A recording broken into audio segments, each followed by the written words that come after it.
Hey guys, welcome to new comic book review. Today we're talking about Black Hammer and Justice League. The 5th issue of this crossover book came out. Well, I've been super excited because everybody knows I really love Scott Snyder's Justice League and all of that kind of stuff. And I love Black Hammer, one of my favorite books. Now, Scott Snyder, I don't think he has anything to do with this book, so to put that aside, I'm looking if it has anything to do with, if he has anything. His name is not on the credits anymore. He has nothing to do with this book. It's just basically just Jeff Lemire was like, yo, we're gonna do a Justice League and a Dark Horse crossover. I'm like, cool, I haven't gotten a Dark Horse crossover. I haven't gotten a Dark Horse crossover in a while, so yeah, great with DC, so yeah. So what happens in Black Hammer Justice League #1, Hammer of Justice?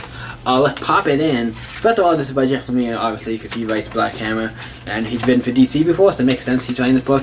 One is Black Hammer. He's written every Black Hammer book that came out at whatchamacallit, Dark Horse. He's done all the Black Hammer books. He's written every single one, or was in a part of it, or done whatever. So he's written like every single one. It makes sense he would write this one. And also he's worked for DC, so he's written some of these characters before. I don't know. I'm trying to think if he's written any of these characters specifically. I can't think of it because all the books I'm thinking of, technically, I don't know if he has. But he's written at DC before, and he's probably written some of these characters before. So yeah. So what happens in this issue starts off with like, what's his name? It says right here, Abraham. You know, he used to be a superhero, talking about how he's trapped on the farm and he's still here as a superhero. And then they open up to, he goes in the garage and walkie-talkie and, whatchamacallit,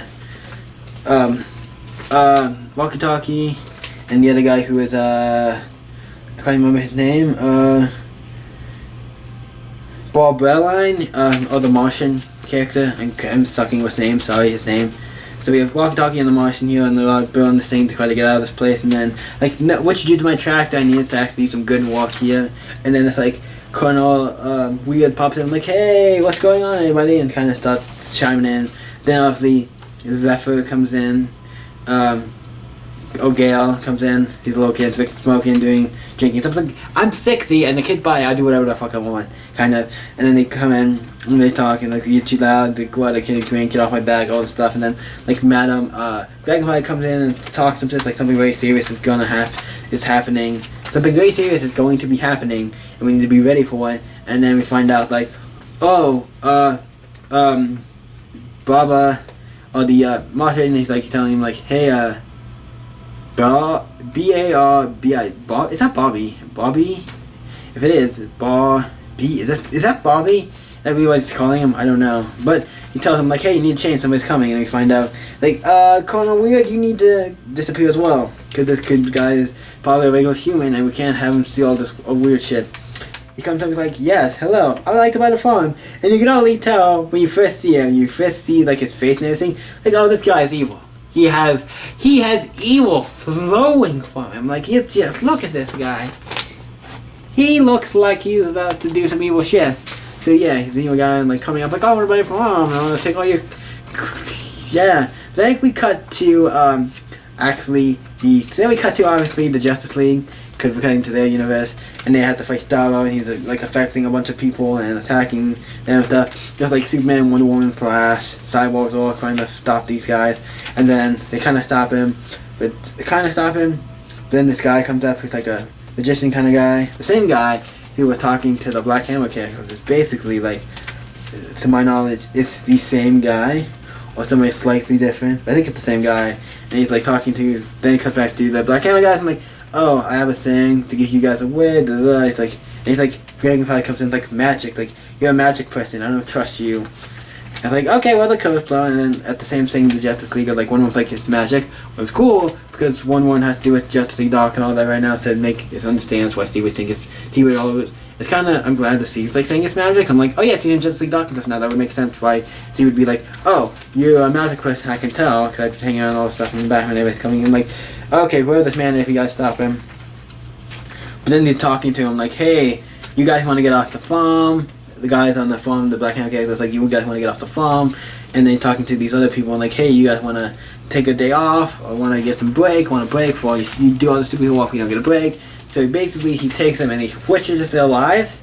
So basically the Black Hammer characters are in the DC universe, and then the DC characters are taking the role of the Black Hammer characters. It's actually really interesting, because the Black Hammer characters, not all of them, but a couple of them. We have the Martian, Dragonfly, Gale, and Abraham all here. seems like, I don't know what happened to Walkie Talkie, because then show what happened to him, so I don't know if he's still in their universe, or vice versa, or what the hell happened, but, and she tries to use the power, it's like, oh, hey, we're home, it's like, hey, Daily Planet, I don't think this is supposed to, it's like, what, the Daily Planet, what the hell's going on, and then she tries to keep using her powers, like, Zephyr, and powers don't work,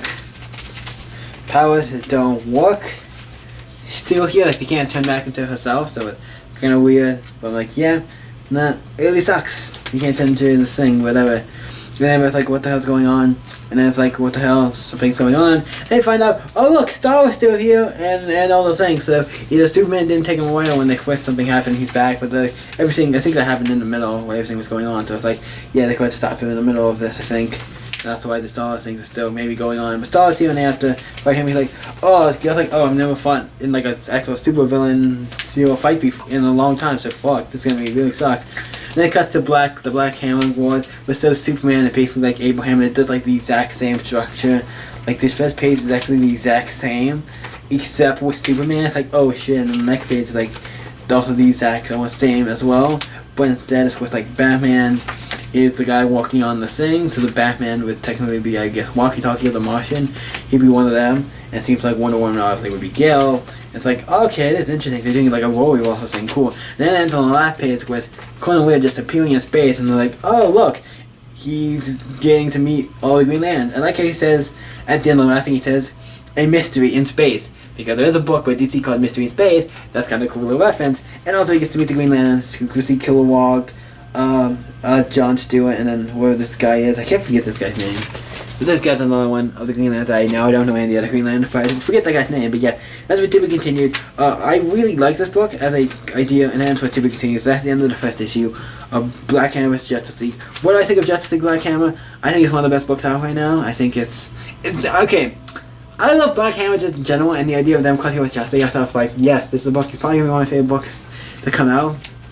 And the more I fan of crossovers, and this is just a weird one to do, and it's interesting how this is gonna work. Are they gonna like be in each other's universes, and I don't even know? They don't want to cross over where they're in each other's universes, but then at the end, are they gonna actually meet at the end? Well, at least Colonel Will's gonna meet, I guess, some characters, so I guess they are gonna meet at some point. It would have been interesting if they ghost crowd to each other's universes, and then eventually they swap back or something, both figure out how to swap back. They never really meet each other. That would be interesting. But like, I'm excited for this book. There's only the first issue, and it already got my heart of fluttering of this book being amazing. This book is gonna be amazing. This book, if you don't know what I'm gonna rate this book, I think it's pretty obvious. I love both of these things. Crossovers Holy Grail is such an idea. When I heard this coming out, I was like, yes, give me this now. This gets a 10. We're cutting to the rating. We're not cutting to it. We're just doing it because it's a 10, obviously. I love Black Hammer so much, and this book was like a crossover with Justice League. That sounds like the shit, and gonna be awesome. So Batman with the Black Hammer characters, Batman 2 1 all the characters with the Black Hammer universe. Yes, indeedy. I love this book. So I give this book a hell yeah. And also, so it looks like Cyborg and Flash are also in the universe with are gonna be in the Black Hammer side of the universe, because they also look like they were there where they teleported. So obviously Cyborg's probably gonna be like Walkie Talkie, and Flash is either gonna be the Martian or Dragonfly, I guess. It's weird. Yeah, it's weird, but yeah, this book is great. I like it. I am super enjoying it. This is a fucking great book. So yeah, I think it's a 10. What did you guys think of the first issue of Black Hammer and Black Hammer and Justice League issue 1? What did you think of the book? Let me know in the comments below, because this book is awesome. So let's talk about it. You guys can always stay epic. See you next video, guys. Always stay epic, and bye.